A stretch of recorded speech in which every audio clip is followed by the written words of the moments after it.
السلام علیکم ورحمۃ اللہ وبرکاتہ۔ امید ہے تمام دوست اب آپ خیر و عافیت سے ہوں گے۔ آج کے لیے آپ کے لیے ایک اہم ویڈیو ہے جو کہ دائرہ ہشتگان کے اوپر میں بنا رہا ہوں۔ اصل میں یہ ہے کہ نقطے کے حوالے سے ہمیں جو کے نام نکالنے کی ضرورت پڑے گی تو اس کے حروف کون کون سے ہوں گے، کس حرف پہ جا کے نقطہ رکے گا تو وہاں کا کون سا حرف ہوگا، تو ہم اس کے متعلق یہ آپ کے سامنے ویڈیو بنا رہے ہیں۔ تو سب سے پہلے دیکھیں کہ یہ عنصر آتش ہے، اس کے جو حروف بننے کے وہ آتشی حروف ہوں گے۔ جو اس کا پہلا حرف ہے وہ ہے الف، جو دوسرا ہے وہ ہے ہا ہے، تیسرا طا ہے، چوتھا میم ہے، پانچواں فا ہے، چھٹا شین ہے، اور جو ساتواں ہے وہ ہے زال ہے۔ یہ آتشی حروف ہیں، 7 حروف آتشی۔ تو یہاں پہ یہ جا کے آپ کا جو حرف ہے وہ بتائیں گے۔ اس کا حرف کوئی نہیں ہوگا، یہ جو طریق شکل ہے اس کا حرف کوئی نہیں ہوگا۔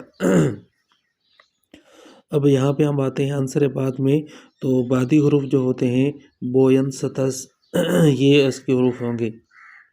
پہلا حرف با ہوگا، جو دوسرا ہے وہ واو ہوگا، تیسرا ہے یا ہوگا، چوتھا ہے نون ہوگا، جو پانچواں ہے وہ صاد ہوگا، جو چھٹا ہے وہ تا ہوگا، اور جو ساتواں ہے وہ ذات ہوگا۔ اب یہاں پہ ہم آتے ہیں عنصر آپ کی جانب، تو اس کے جو حروف ہیں وہ آبی حروف ہوں گے، جز کس کسز۔ تو پہلا حرف جو ہے وہ ہے جیم، جو دوسرا ہے عنصر آپ کا جو دوسرا حرف ہے وہ ہے زا ہے، اور جو تیسرا حرف ہے وہ ہے کاف ہے، اور جو چوتھا حرف ہے وہ اپنا یہ ہے، معاف کیجیے گا یہاں پہ یہ نہیں آئے گا، یہاں پہ یہ کاف آئے گا، معاف کیجیے گا۔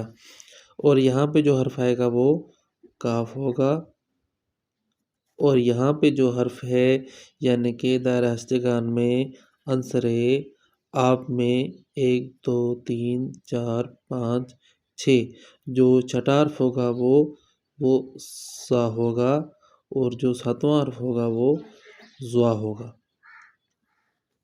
اسی طرح سے عنصر خاک ہے، عنصر خاک کے جو حروف ہوتے ہیں وہ داخل رخگ ہوتے ہیں۔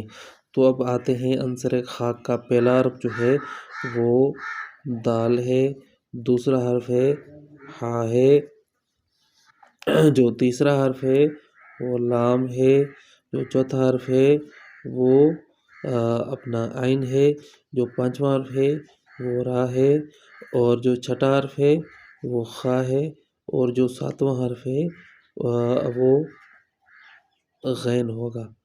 تو یہ ہم نے دائرہ ہشتگان کے جو حروف ہیں وہ آپ کے سامنے لکھ دی ہیں۔ اب آپ یہ اپنے بھی کاپیز میں لکھ لیں تاکہ آپ کو کسی بھی نام اخذ کرنے میں آسانی لگے، آپ کسی بھی بات پہ کنفیوز نہ ہو جائیں۔ اور دوسری بات یہ کہ آپ کسی بھائی نے کمنٹ کیا تھا کہ آپ ایک مثالی لہجہ بنا کر ہمیں نام نکالنے کا طریقہ کار سکھائیں، وہ بھی ہم سکھائیں گے، لیکن اس میں جو بھی آپ نے محنت کرنی ہے اپنے طور پہ محنت کرنی ہے، یہ بالکل انآفیشلی ہے، اس کی ہم کوئی بھی ذمہ داری نہیں لیں گے کہ آپ جو نام نکالیں گے وہ ٹھیک ہے، کس قدر ٹھیک ہے، کیا نہیں ہے، یا آپ نے اپنی پریکٹس میں لانی ہے۔ ہم اپنے طور پہ کوئی بھی اس کے اوپر آپ کی جو ہے وہ کنفرمیشن نہیں دے رہے، ہماری اپنی پریکٹس ہے، جس طریقے سے ہم نام نکالتے ہیں وہ یہی طریقہ کار ہوتے ہیں۔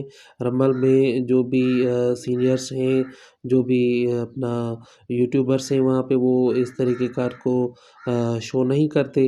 ہاں، طریقہ کار یہی ہے، انآفیشلی آپ اس کو پریکٹس میں لائیں اور اس کے اوپر تجربات کریں۔ آپ کے جتنے تجربات ہوں گے وہ آپ کو اتنا ہی فائدہ اس میں ملتا جائے گا۔ اس طرح نہیں ہے کہ ہم جو آپ کو سکھا رہے ہیں اگر اس سے کوئی انعام نہیں نکلتا تو آپ اس سے بدظن ہو جائے، نہیں یہ رمل ہے، یہ بالکل آتھینٹک ہے، اس میں کوئی بھی گنجائش نہیں ہوتی، گنجائش ہوتی ہے تو ہم میں ہوتی ہے۔ میں پھر بھی کہوں گا کہ آپ نے اپنے طور پہ کوشش کرنی ہے، آپ نام کیسے نکالتے ہیں آپ اس کے اوپر تجربات کرتے رہیں۔